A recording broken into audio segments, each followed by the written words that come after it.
Today's Live on Web episode, Reimagining Trucking, is sponsored by EBE and Fleet Locate.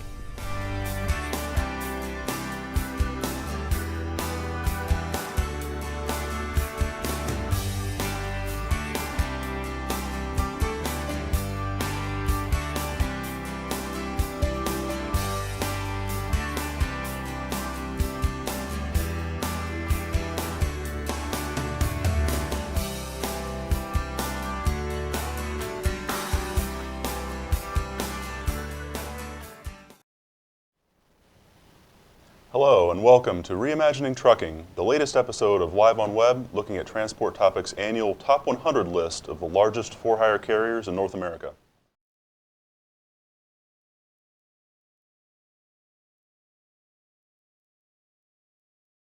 Publication is Innovation in Trucking.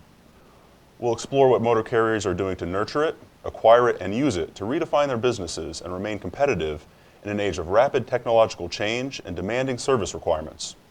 To thrive in this environment and attract new employees, there's a growing sense that trucking firms must take action to become more interesting and, yes, more innovative places to work.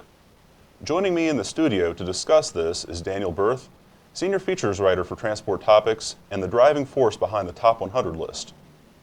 Later in the program, we'll bring in Hayden Cardiff, CEO of Idelic Inc., a tech startup that applies algorithms to help fleets identify which drivers are at risk for accidents or safety violations. As we continue, we'll play recorded interviews with two other special guests, Ryan Rogers, Chief Transformational Officer at Covenant Transport in Chattanooga, Tennessee, and Britton Ladd, an independent consultant and former logistics executive at Amazon. As we get into this discussion, we also invite you to participate in the live program by emailing your questions or comments to share@ttnews.com. The sponsors for today's program are EBE and Fleet Locate. We'll talk about the Top 100 list itself a bit later in the program, but first, let's talk about the latest wave of innovation that we're seeing in this industry. So Dan, take us through why you decided to focus on innovation in your coverage this year. Yes, thank you, Seth. Why innovation?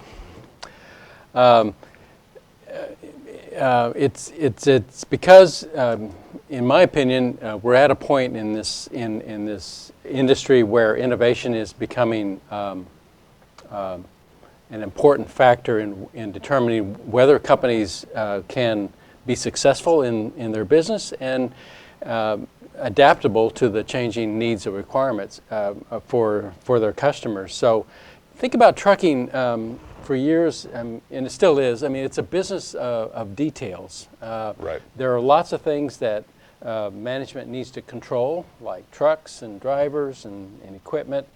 There are things that it can't control, like the weather, the cost of fuel, a variety of things. So it's a complicated business, and one that has many people feel not adopted technology at a rapid enough pace, Sure. At least not as fast as some other industries, right? So I feel like there's opportunity here Right. to apply technology to what trucking does and improve many of the processes that we have in place, which many are still based on paper. There's a lot of wasted time involved in shipping freight. All these things we can improve upon with the right technology and changing the way we maybe think of our business. So I see a lot of activity in the industry right now, and I think this will be a major point of differentiation for companies going forward. No doubt about that. And Dan, maybe you can give us a few examples of this type of innovation. What are some of the companies that are good examples of this type of innovation? Great. Let's start by talking about J.B. Hunt Transport Services. This is a company that I think is very interesting because it has gone through several versions of redefining itself over the years, right? This is a company that started out by an entrepreneur and his wife in the truckload business shortly after deregulation, and quickly became one of the biggest over-the-road dry van truckload carriers in the country, right? In the early 90s, they realized that it was becoming very difficult to manage a business like that, especially with drivers, and so they began to convert some of their freight to intermodal. Today, they're the largest intermodal service provider in the country. And then after that, they launched new initiatives into dedicated contract carriage, becoming a delivery company for major shippers, and also starting a freight brokerage business. And what we see this company doing now, I think, is very interesting. They are taking advantage of the fact that they have access to so much information about freight, where it is, and who can haul it, that they are in a position of using technology to design supply chains for their customers. So they're becoming a logistics engineering enterprise, right? That crosses all modes and is not defined by geography. And this is something that I think a lot of companies have the opportunity to do. Schneider is maybe another company worth highlighting because over the years it's also developed a very large logistics enterprise. And these companies, if they step back and look at the data that they have in their systems today, I think they'll find that they have an opportunity to help their customers with their shipping needs in ways that maybe they haven't thought of before. Yeah, and it's really fascinating because trucking is traditionally viewed as a rather conservative industry, not always going to be on the bleeding edge of new technology and new ideas, but you point out some of these examples, and there are a lot of trucking companies that are really trying out new stuff and really looking at their business in new ways. Yeah, and it doesn't hurt that the industry is in the strongest freight market in 50 years, probably. So trucking has been for many years a very low margin business, and so the kinds of things that you may have looked at before in technology or and the return on investment may have been more limited because you just didn't have the means. But today, we not only have a very healthy, financially healthy industry with money to spend, we've got technology companies on the outside looking at the industry and offering numerous ideas and suggestions and ways of doing business that are different. And so the opportunity is great, I think, to actually implement many of these things. It's been very interesting for me to see companies reach out to Silicon Valley, for lack of a better word, but people that are starting up new companies, reaching out to people who are not in trucking, who can come in and maybe provide a spark. A good example of that is Brad Jacobs at XPO, who over the 5 or 6 years has, through acquisitions, built a transportation service company that is really unlike any other that's out there, right? It crosses all modes, and he's said many times that technology is going to be the thing that eventually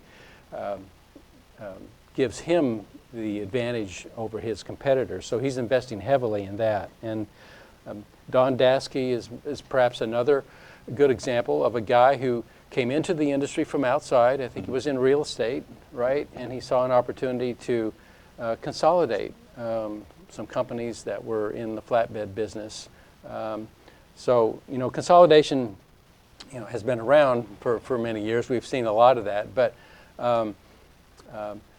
Don deserves credit, I think, for not just bringing companies together, but making them work differently with each other, right? Sharing resources, certainly, but also sharing freight, so eliminating some excess capacity in the system, perhaps, making life better for their drivers, giving them more career opportunities, sharing stock ownership with the drivers, giving them some stake in the business. Right. I mean, I think this is part of another shift in attitude that I see in the industry towards developing sustainable enterprises that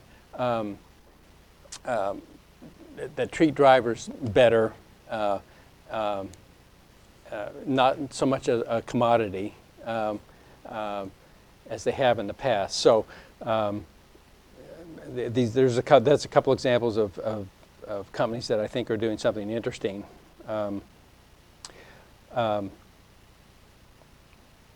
So I think now, to maybe underscore this point of this change in attitude in the industry towards innovation,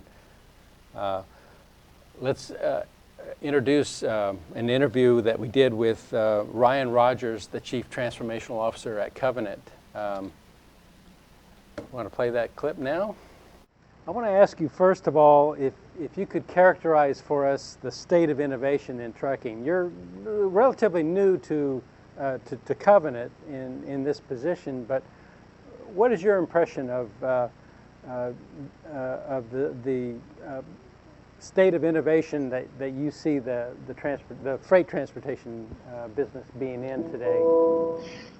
Yeah, I think right now it's probably the most exciting I've ever seen. So I'm somewhat of a longer-term career, roughly 19 years in the transportation, between being in the truckload side of the business, between U.S. Express, Amazon, and now here at Covenant. And it is the most exciting time I've ever seen. I mean, it's the market's hot, the interest is hot, with all the different pieces that we've seen from the past and the technology interest between venture capital, private equity. You got everybody from Amazon, Uber to small mom and pop starting e-commerce business with Final Mile, all those things and how it's affecting the industry. We've got more people, and it seems like more money being thrown at this market than we've ever seen. Yeah, there is a lot going on for sure. What is the best way, in your mind, for a trucking company to participate in this activity and promote innovation, both within the company and maybe with partners outside? Well, I think the biggest part, number one, is make the commitment. So that's what Covenant has done, is they've made the commitment to make innovation important in our business. They did that in a few different ways. One, creating my role and my position within the company that says, hey, we need to be more innovative, we need to be open-minded, and we need to approach that both in every direction, top down, bottom up, middle out, whatever it takes. The biggest thing is making the commitment to do that. And I would say the second biggest thing is kind of once you've spent the money to do that, then how do you additionally reinforce it? And it's creating open-mindedness, being open-minded to allow those ideas to get flourished throughout the organization. And actually, I was at an innovation conference, little lunch and learn meeting today, and it really talked about how you affect that. And it's, if you can affect 20% of the people, you try to affect 80% of what they're doing, instead of trying to affect the 80%, so that innovation can grow throughout the organization, but making a commitment to it. And that commitment, depending on the size company, can be very large, it can be very small. The innovation side of our business is one piece of my pillar. It's not all I do every day, but it is making a commitment to do that. We've also made a commitment that we've hired an innovation strategist that deals with innovation day to day, so that we make sure we have a focus on it every day. But it's really a change in the culture internally to say we're open-minded, we want to hear new ideas. In those, when I say innovation, it's everything from little things to make things work better for our drivers, visibility, things that help from a customer perspective, but it's also just the block and tackling. I mean, that can be innovative to do things different than you used to previously do it. That's more focused on the internal. The external is be open to having time, and again, a little bit of commitment there too, with talking to the different software providers, the different hardware providers, the different vendors in the market with what they're doing, so that you have time to research it, listen, and learn. Outside of that, what we have done, I think, has taken a next step for us, is We fortunately, Chattanooga being a nice market for supply chain and logistics and trucking, there's a venture capital firm here, Dynamo. I know you've done some coverage for them in the past, as we are a lead sponsor for them. So we're getting great brand recognition from that, but we're also getting visibility to be in front of 20 new products that are coming to market, 20 new ideas, and that has made a big difference. And that's an external, internal. It's got our internal people fired up. Just this week, we actually are vetting a process with a couple of great young individuals here at our office with new ideas, and they felt comfortable to set up a meeting with me and come in here and we brainstorm. So I'm excited with what the commitment that Covenant Transport is making to the industry for not only us but for the industry as a whole, and bring that recognition to what's needed. Yeah. Yes, hello. We're back, and that was very interesting to hear Ryan talk about what they're doing at Covenant and working with startups. I'm very pleased to be joined on the desk here with Hayden Cardiff of a company called Idyllic Incorporated, and this is a company that that was spun off from Pitt, Ohio, and it's a very interesting story. Hayden, could you tell us a little about how this business got started and the nature of your relationship with Pitt, Ohio? Sure, and thank you so much for having me, Dan. It all kind of starts with safety and how important safety is throughout the industry. And Pitt, Ohio, over the past 2 decades, has really grown to be one of the leaders within safety. And that it was in large part not only to their safety culture, but also because of an internal application that they had built from the ground up.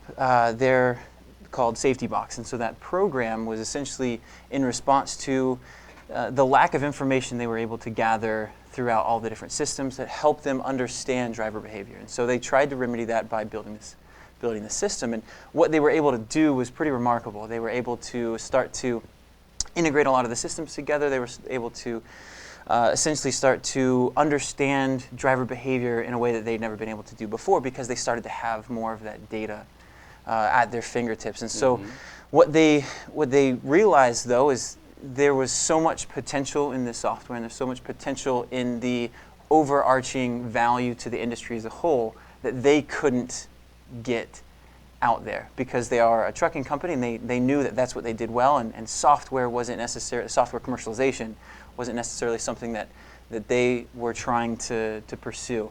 And so I knew Chuck Hamill, the CEO there, and we had a lot of conversations around this, and we decided that the best opportunity for getting this technology and getting this idea of being able to kind of bring all of that information and predict and help prevent accidents to the industry would be to spin off into its own separate software company. So I pulled together a team, and we spun out, and we took that initial application, or the initial prototype is what we have come to call it, and we've rebuilt that from the ground up and added a lot of really, really cutting edge technology to it.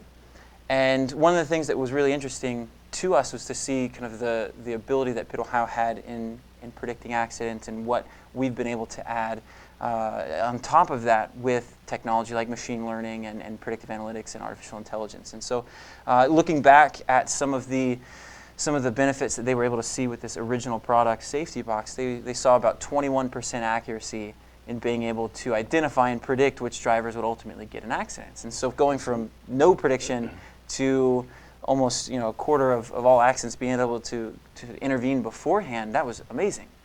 But what we've been able to see is in being able to tie in all of the different systems in a much more integrated fashion and a much more streamlined process through API integrations, and being able to run all of this data through a predictive analytical machine learning model, we've seen that number jump from 21 to now over 90%. So being able to pinpoint 9 out of 10 drivers and give corrective action and coaching before those accidents happen. Yeah, interesting. This is a good example of what I was talking about earlier, of companies having in their own company data that is potentially very useful. And in your case, you're using the safety data in a way that not only helps Pitt, Ohio, but something that could help the whole industry if we can get our hands around, you know, all of the information that. Absolutely. Right? And I think gone are the days that data is too sparse or we don't have enough to really make good decisions. Now it's, you know, fleets are just getting inundated. There's just too much data available and not enough insights coming from that data to do something with. And so that was one of the first problems we looked at tackling, was how do we take this fire hose of data that often seems just overwhelming to fleets and make good decisions and get real insights out of that. And I think that was one of the first things that we wanted to do, and I think we've been very successful in not only with customers and partners like Pitt, Ohio, but also the other fleets that we work with and potentially the industry at large. And being able to now take in all of these different data sources, like your onboard telematics, your cameras, your FMCSA portal, the HR systems, your trainings, the background checks, driver qualification files. There's so much data there. But for us as human beings, it's incredibly difficult, pretty much impossible, to be able to look at all those different data sets across all of your drivers and then be able to pull out which the leading indicators and be able to weight what's more important versus another and make good understanding and good decisions based on that prediction. Yeah. What advice would you give other trucking companies who may be interested in working with startups or bringing in people from outside? Where do they find the talent, I guess, and where do they get the money? How does it work? Yeah. Well, I mean, Ryan brought up a great point as far as working with places like Dynamo, right? So there are definitely vehicles out there for trucking companies and people within this industry to go out and work with incredibly talented, incredibly smart people who might not have the trucking background to go in and solve really interesting problems. And I think the issue arises, especially when you have really smart, really bright people who don't have that trucking background, to try to come in and impose their view, or I guess their mantra upon the trucking industry, which gets a bad rap for being slow moving and not being adopting technology. And I don't think that's the case at all.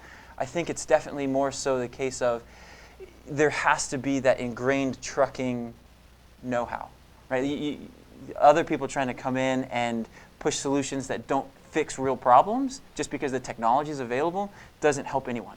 And so I think trucking fleets and other people within the transportation logistics industry have a real strong opportunity to bring what they do best to the table, which is trucking, which is logistics, which is transportation, and then allow that to kind of permeate through the technology and those trying to come into the industry with a little less knowledge. And so we've been very, very fortunate in having partners like Pitt, Ohio, who, in my opinion, have done really, really well at giving us the opening doors and helping us, I guess, better understand some of the issues and problems around trucking. Even though a lot of our team had transportation backgrounds, there's still, we don't know everything, right? It takes seasoned professionals to really get a good understanding of the transportation and logistics world. And so being able to work with partners who can go hands off when it comes to day-to-day running the company and let us kind of do our thing, but also open doors and really help us with the problems at hand and making sure that we stay rooted to our trucking background is really important. So I think if you strike that balance as far as understanding what you can do and what you bring to the table and letting the companies that are trying to start these companies that are trying to bring innovation to the industry also do what they're really good at, I think there's a good partnership to be had. Yeah.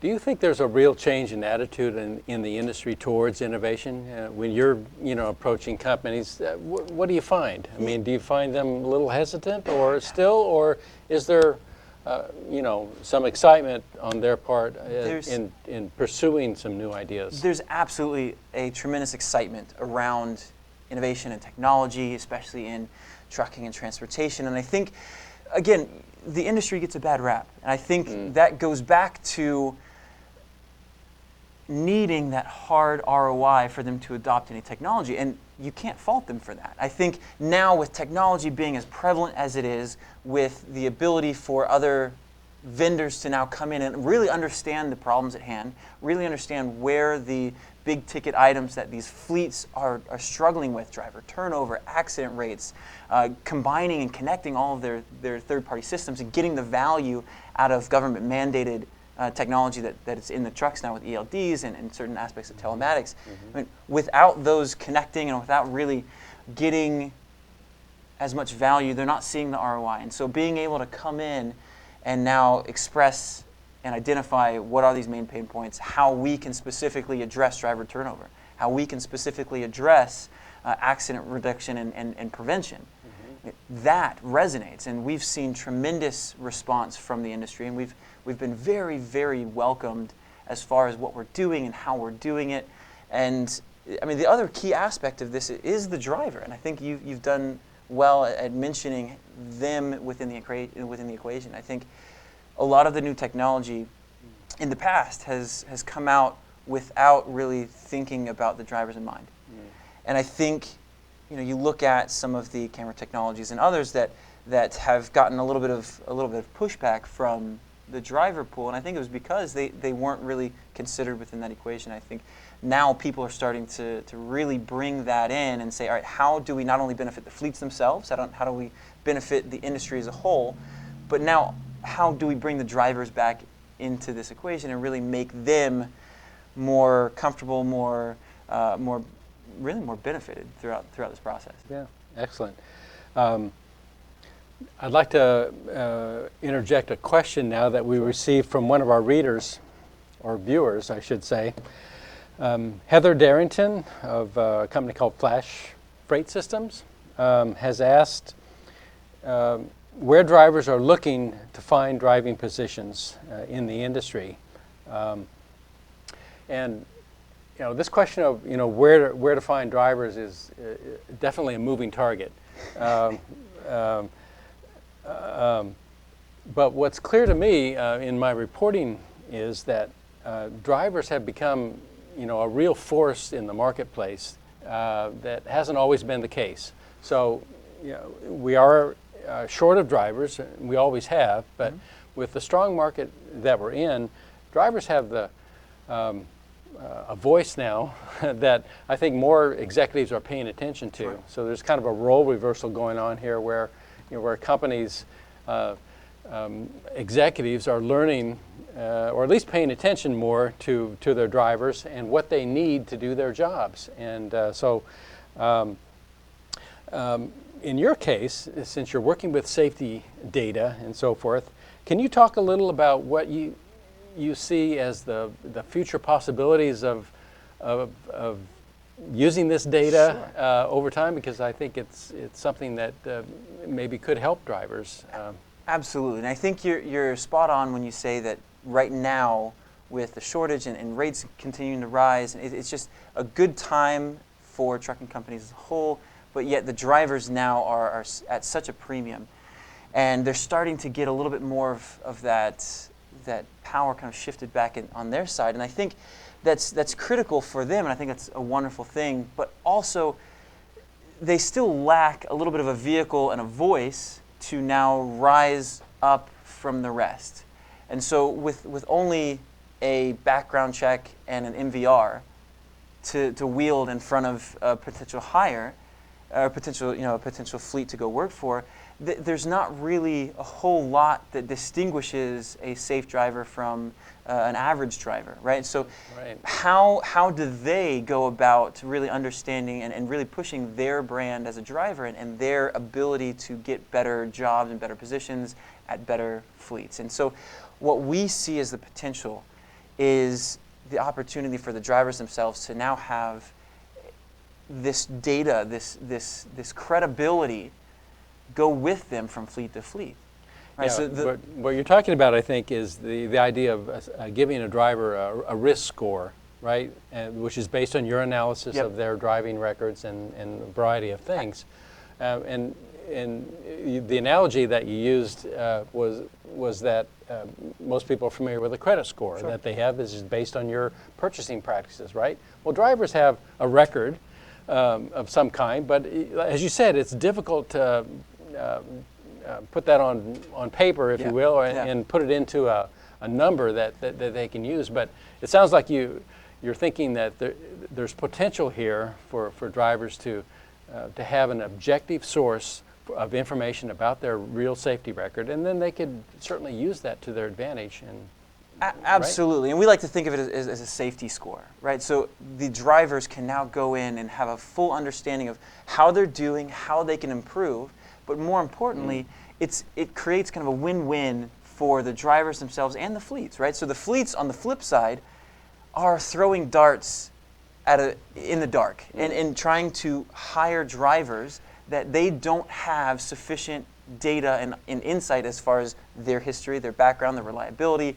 And so you get a lot of this turnover that we're seeing run rampant through the industry because there's not the culture fit, there's not the understanding of the driver's performance. And so this helps really the driver to rise above the rest and be able to kind of promote themselves with a good, solid understanding of, look, I am a safe driver. I'm very responsible and I do my job and I'm a professional. And then be able to take that to a fleet and say, look, you want me. And the fleet being able to, on the flip side of that, knowing exactly what they're getting. And even if there are some, there's some things in the driver's past, they now understand where to help that driver. And that's, for us, that's our biggest thing. When we go to fleets, telling them, hey, we can help you identify your best drivers, but also your most at-risk drivers. That is not so they can go and get rid of drivers or fire. That's so they can help keep them, coach them, get them back to where they need to be. Because if you don't know anything, you're letting good drivers either walk out the door, or drivers who need help are going without the training or the coaching specific to their needs that will get them back on the road safely. I mean, we've had fleets come to us who are using our software and say, look, you helped us prevent an accident because we had no clue something was going on, but you flagged this driver who was traditionally safe. A couple telematics events, there was an HR, they came late to work, an argument with the manager, small backup accident, non-DOT recordable at a terminal. We pulled him in and realized his parents needed to go into assisted living home. So he wasn't focused on the job, he was stressed out, and so they gave him a couple days off, took care of his business, they came back and performed normally. Now, that not only is an accident saved, but also that driver's job. And so our whole goal is retention by prevention. So essentially helping these fleets keep their drivers and helping the drivers get the help they need to keep them on the road safely. Yeah, thank you very much. Let's move on to another example of innovation in trucking. We have an interview with someone who believes the industry is ready for a new business model. And this is something that, again, is centered on creating better jobs for drivers. So right now we're going to go to a clip from Britton Ladd.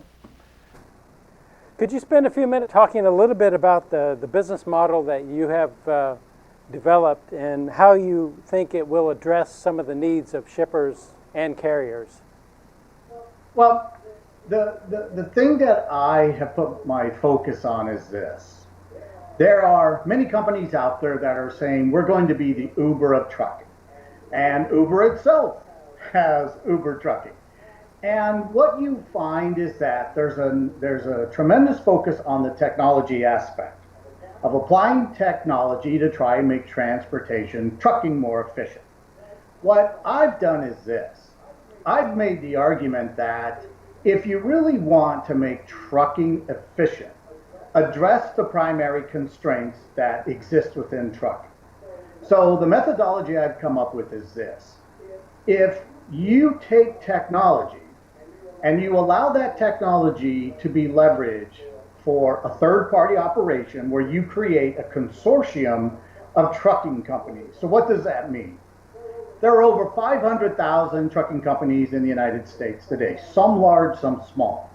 If you take the larger trucking companies and you have them join a consortium, what you're asking them to do is this: join a consortium and abide by some specific rules, specific regulations. And what I've asked them to do is this: if you join the consortium, allow your drivers to become contractors.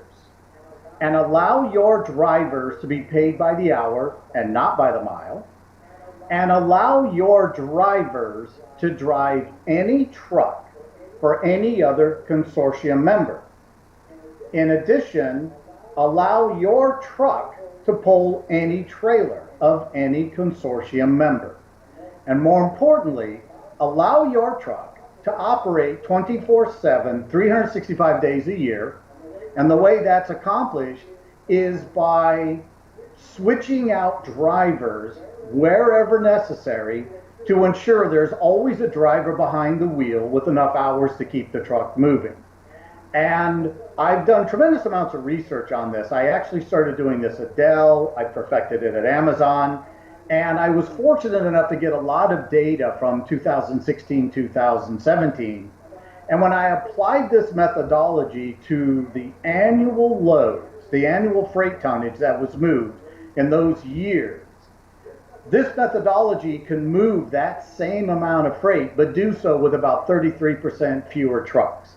So I've had multiple people evaluate the model. I know the model works, and it's just something that I've enjoyed talking about because a lot of trucking executives are now reaching out to me, and they're fascinated by the idea.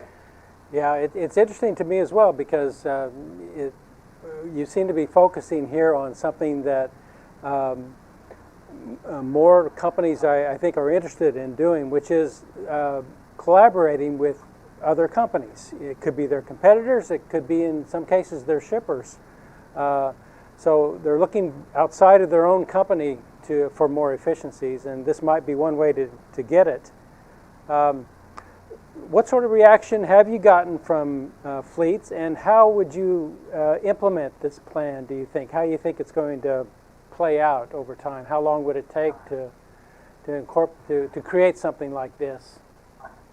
Well, the feedback I got, and the way I actually perfected this is I actually started with truck drivers first. And I started speaking with drivers.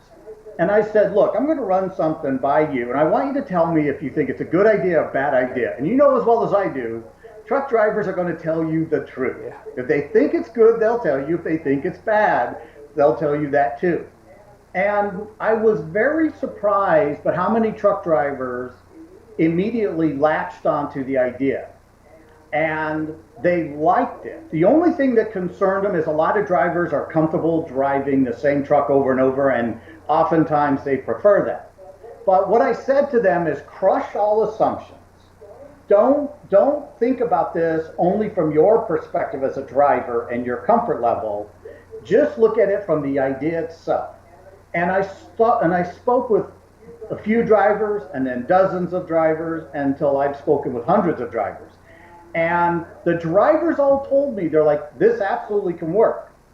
But the thing they were concerned with is, well, what would executives think about this? And so when I started to speak with executives, the thing that I asked them is, walk me through where your biggest pain points are. And it was always, I can't find enough drivers, I can't take on more business, or I go through these cycles where I have too many trucks and not enough work, or I have too few trucks and way too much work. And the thing that I focused on with the executives was really helping them understand that if you collaborated, collaboration to me accelerates innovation. And that's a phrase I use with them. Don't maintain your same business model, whether you're Schneider, JB Hunt, doesn't matter, big or small. If your business model is, I'm going to have my own trucks, I'm going to have to find my own drivers, and I'm only going to operate as an independent trucking company, your frame of reference and vision is very narrow. So what I ask executives to do is crush all assumptions and imagine if you had an ability for a third party to where they're accepting loads from shippers all across the U.S., retailers, manufacturers, doesn't matter, for dry van, for reefers, for liquid bulk, for flatbed, doesn't matter. This third party has an ability to receive the loads. And if part of that process, you as a member of a consortium, you simply say, leverage my trucks to haul dry vans, reefers, liquid bulk, doesn't matter. leverage my equipment with the goal of making it as efficient as possible and maximize the utilization. And when I walked through this with executives, they were shocked, they were surprised, they didn't get when I wanted to pay drivers by the hour, so I had to walk them through the math of doing that, but then they realized it was a good idea. So far, I've never had a single executive say they wouldn't do it. They're just interested in seeing what the reaction is in the market. Welcome back, and thanks again to Britton for taking time for that interview. As a reminder, you're watching LiveOnWeb's look at Reimagining Trucking. As we continue, we invite you to participate in the show. You can email questions or comments to share@ttnews.com, and we'll do our best to address them during the remainder of the program. You know, Dan, let's go back to the topic of innovation, and just tell us from your reporting, you know, what are some of the other effects of innovation that you're seeing in this industry? Yeah, there's a broad range of impacts that we're seeing, but I think I can summarize them in three broad areas. The first is automation, right? And where we're taking manual processes like payments, shipping documents, load matching, regulatory compliance activities, all very paper intensive. We're seeing ways of automating that. Secondly, shipment visibility. And that involves using sensors to monitor the location, condition of loads. Very important to shippers. And then finally, business intelligence. And this is using computer software, for the most part, to help make decisions better, faster. Right. So, and there are many examples that we can point to. And one I would mention is a company called YRC Worldwide, one of the largest LTL carriers in the country, and been in the business a very long time. They're using software to improve their workflow and the routing of freight through their hub network. Sounds very basic, very simple.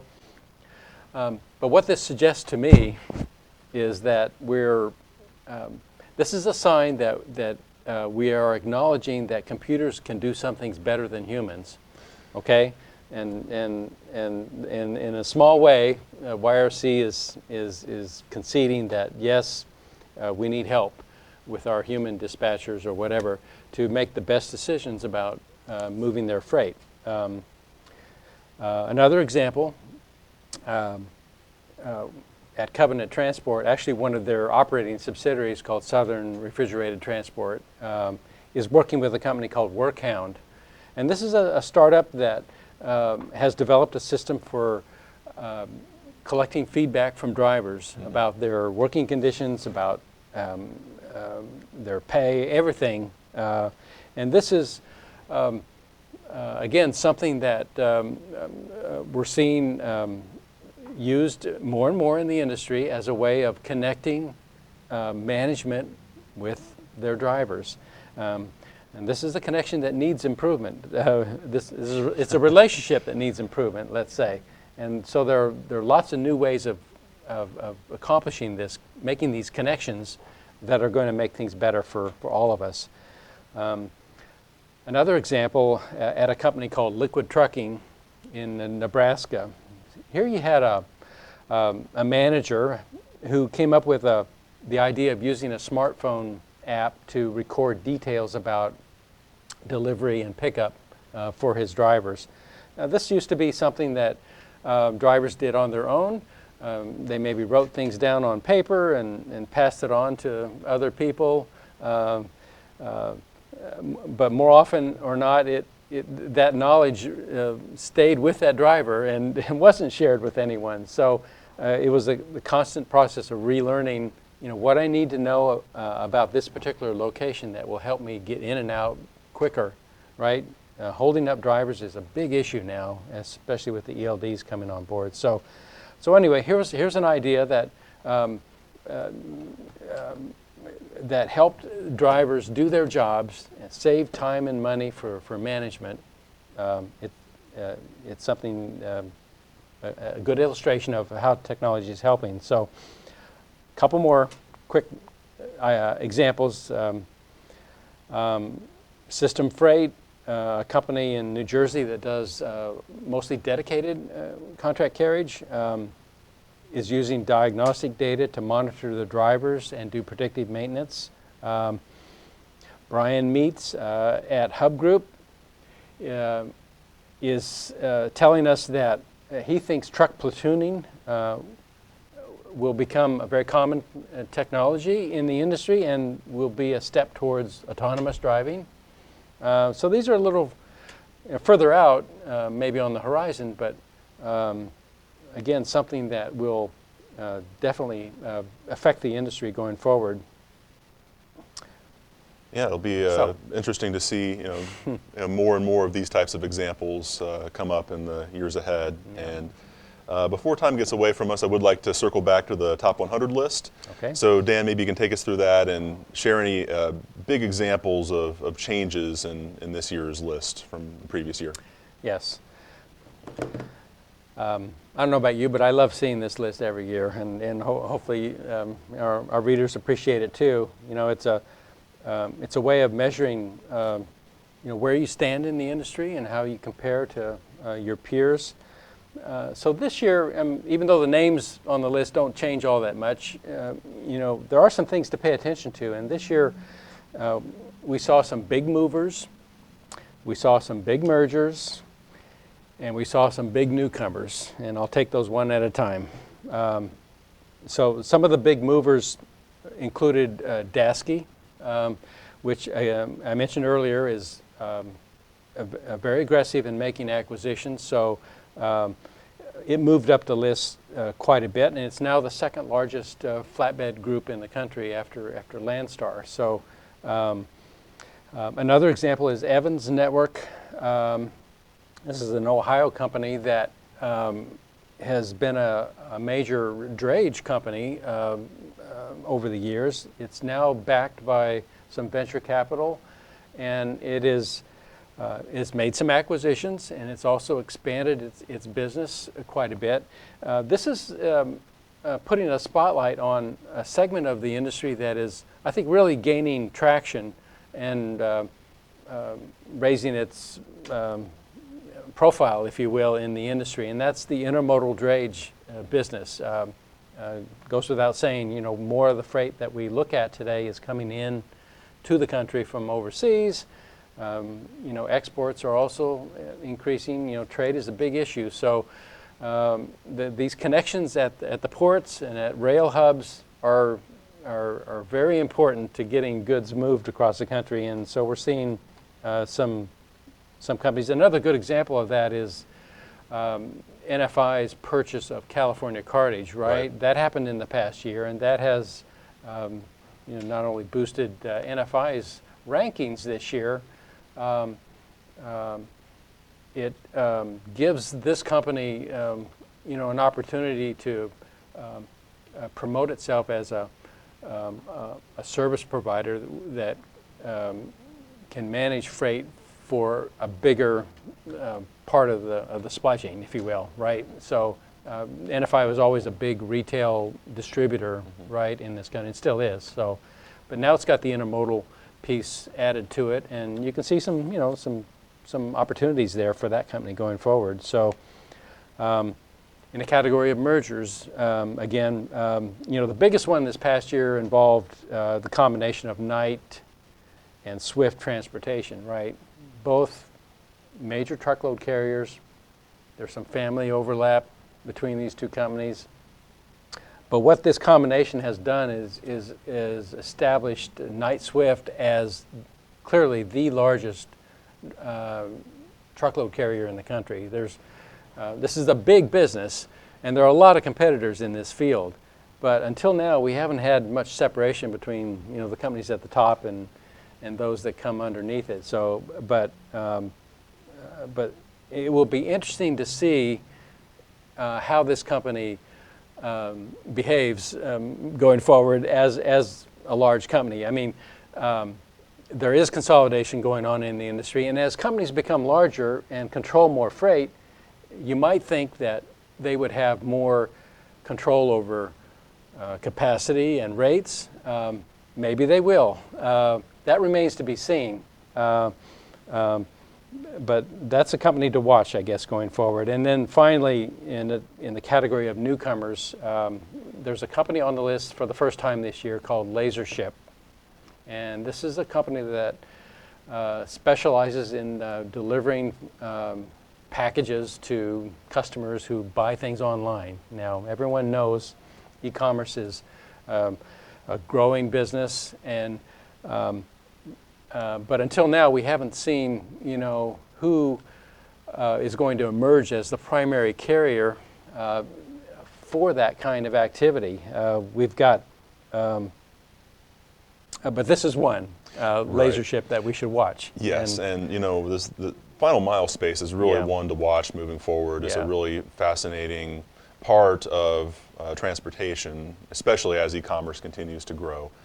And LaserShip, of course, is not the only company that's playing in this space. Dan, maybe you could take us through some other examples of other trucking companies that are also really targeting final mile as a new opportunity. Yeah.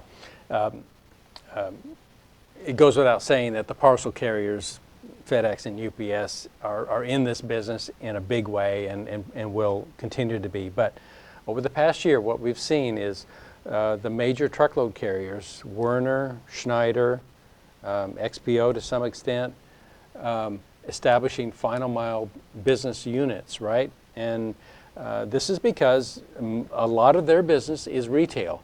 And retail is moving from storefronts to internet. And so if they're going to continue serving those customers, they've got to provide a different kind of service. And if you look at trucking's segments, how it's organized today, we have LTL, less than truckload, which specializes in small shipments, and we have household goods carriers that are accustomed to getting goods into the homes. Now, you would think both of companies in both of those sectors would be ideal for accommodating this shift to online sales, but we haven't seen it. And we're just seeing the truckload guys kind of move in this direction now. So there's been kind of a slow adjustment here, and I think it's important to understand maybe why there's a little bit of a drag here, and I think it's because these established businesses have networks that are in place that are designed to meet existing needs for customers, and it's very difficult to change. And the bigger you are, the harder it is to kind of reinvent yourself, right? But again, to go back to the main topic of innovation here, I think the time has come for companies to make big changes, big and small changes in their business so that they can meet these changing service requirements that we're seeing. And this is a very good example, if you watch the e-commerce space, of where you'll see many of these companies making accommodations for that, I think. Sure. Okay. And Dan, are there any other highlights from the list you'd like to share as we move on? Well, let's see. How much time do we have? I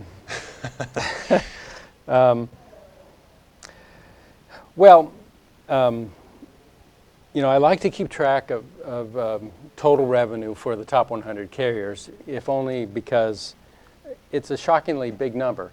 I think the total trucking industry revenue, I think Bob Costello of ATA puts out data on this every year. It's something like $700 or $800 billion a year. So it's a giant industry. Okay, the combined revenue for the top 100 carriers this year was $253.8 billion.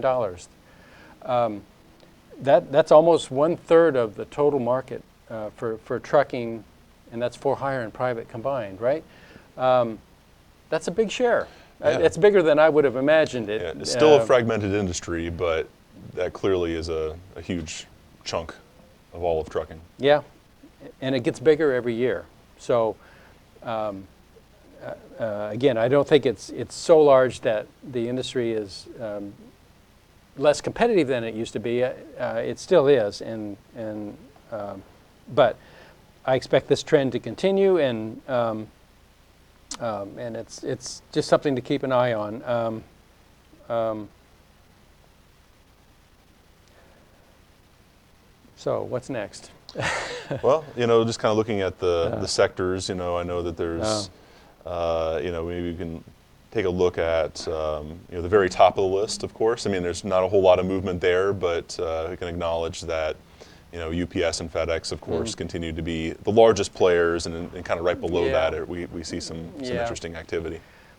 Okay, Seth, here's the point I'd like to make about sectors, right? We do the top 100, and then we break down companies by 11 different sectors. And this is a reflection of how companies over time have identified themselves and their service levers. This is going to change, okay? And if I can go back to my example with J.B. Hunt, here's a company that is very big in truckload, intermodal sectors. But if you look at how the company defines itself, they don't talk about being a truckload carrier or an intermodal carrier. They talk about being a service provider, right? And so and I think this is important to understand because this will affect all companies eventually. Shippers, for the most part, are only interested in what you can do for them in the way of providing services. And if you're stuck in a rut, if you will, as being only a truckload carrier or only an LTL carrier, and this is what you do, and you're going to limit your options, I think. Right. And so, I mean, obviously the bigger companies have more opportunities, maybe to expand their services, but even smaller companies, I think, again, through the use of technology and partnerships and using freight brokerage as a way of connecting different carriers, you're going to see more collaboration, might be the best word, but more sharing of assets between different companies in order to provide what shippers really want, which is, fast service, inexpensive, or whatever.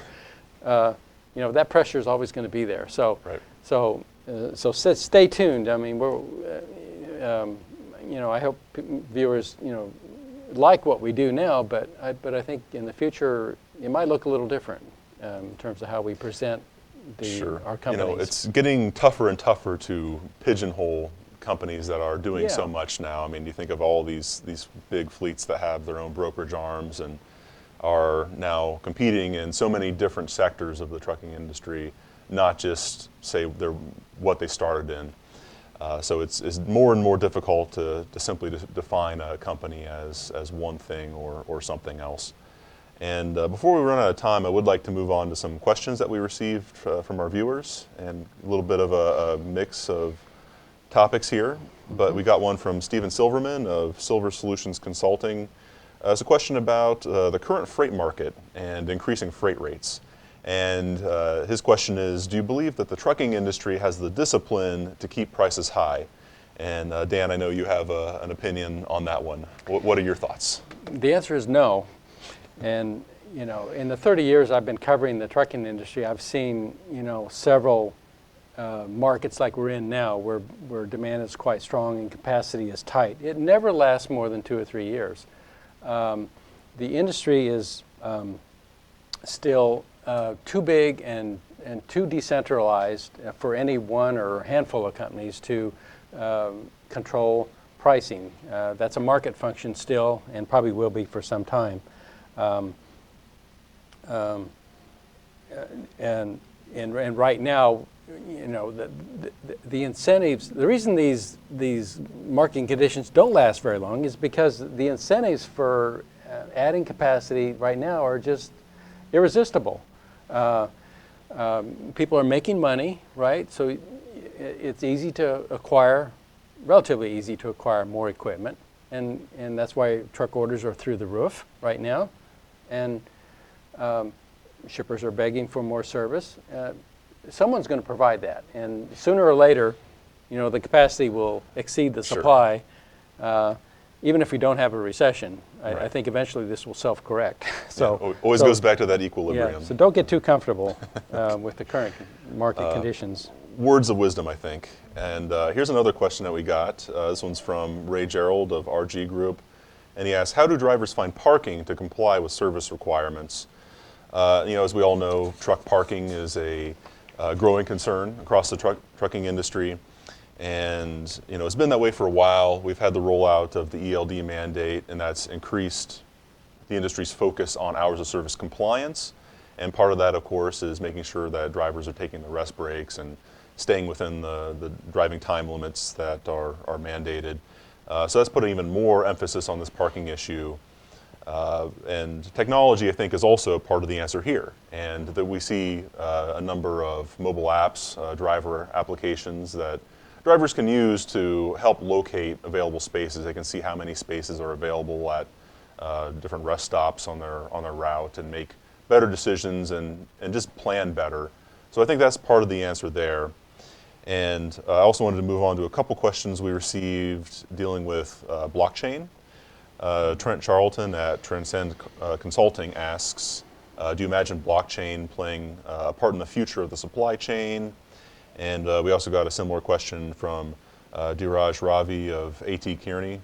Can you please describe the impact that artificial intelligence, algorithms, blockchain, and other technology will have on various fleet management practices, such as route management, network optimization, fuel management, and driver retention? Actually, the Adelic example earlier is a good one for AI and algorithms, and we got two questions here on blockchain. I'll say that there is certainly a growing interest in the part of trucking companies in blockchain, the potential that it has to improve efficiency and just to streamline transactions of many different types. But we're still pretty early in the process here.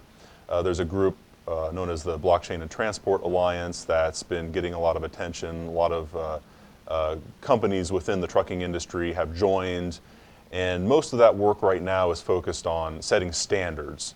We're starting to look at the potential, we're looking at the possibility, and we're starting to create the framework that will eventually be used by trucking companies that are interested in blockchain as a better way of doing business. Dan, do you have anything to add on this idea of blockchain making inroads in trucking? Yeah, sure. Just that it's clear that there are efforts underway now to create private self-contained blockchain networks involving carriers and specific shippers. So this is where it's going to start. We'll see a number of these develop organically over the next year or two. Then, we'll see how it spreads. This idea of setting standards is, crucial to gaining broad acceptance of blockchain. But I can tell you, there are carriers and there are shippers who are committed to doing this. It is definitely a thing, and we'll see more of it. Yep, not just a fad. We expect to be watching this develop for many years to come. And another question, I'll get to one more before we wrap up. This one's from Michael Antoniuk, and he asks, there's a comment first about automation. Some seaports are already using fully autonomous container platforms. In the view of the panelists, in how many years will level 5 autonomy reach Class 8 trucks? Level 5 being the point at which a fully autonomous truck can handle all driving conditions and go anywhere that a truck with a driver can go. Maybe even the steering wheel is optional at that point. Let me just say that is the very end point of this progression. We're just now entering this movement toward greater automation, building on active safety technology and driver assist technology. That's kind of the final state, and I think is still very far away. What we will see for on-road applications, at least, I think, is a gradual evolution of active safety. We'll see more and more movement and more systems like automated steering added to what we have today, building toward a highway autopilot system. There are companies working toward unmanned autonomous trucking, but only in specific areas, say highway only on certain routes from hub to hub. but not going into cities, not handling any sort of driving with stoplights and pedestrians, with all the added variables and complexity. So what we're likely to see in on-road is a more gradual move toward automation, and we may see some early pioneers who move toward, say, level 4 automation, where the truck can completely drive itself without driver input, but only in certain conditions, on certain roads, on certain routes. That's what we're likely to see in the coming years. I will say that the level 5 concept, the fully autonomous vehicle, is more likely to be seen in a private site, maybe even a truck terminal.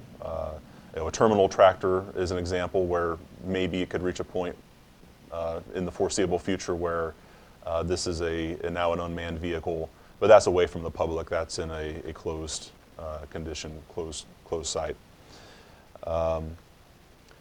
And with that, I think that I'm looking at the clock, and it's about time to wrap up here. So let me just say that this has been an informative discussion, and now is a great time to bring the program to a close. And Dan and I would like to thank Hayden Cardiff, Ryan Rogers, and Britton Ladd for participating in the program today.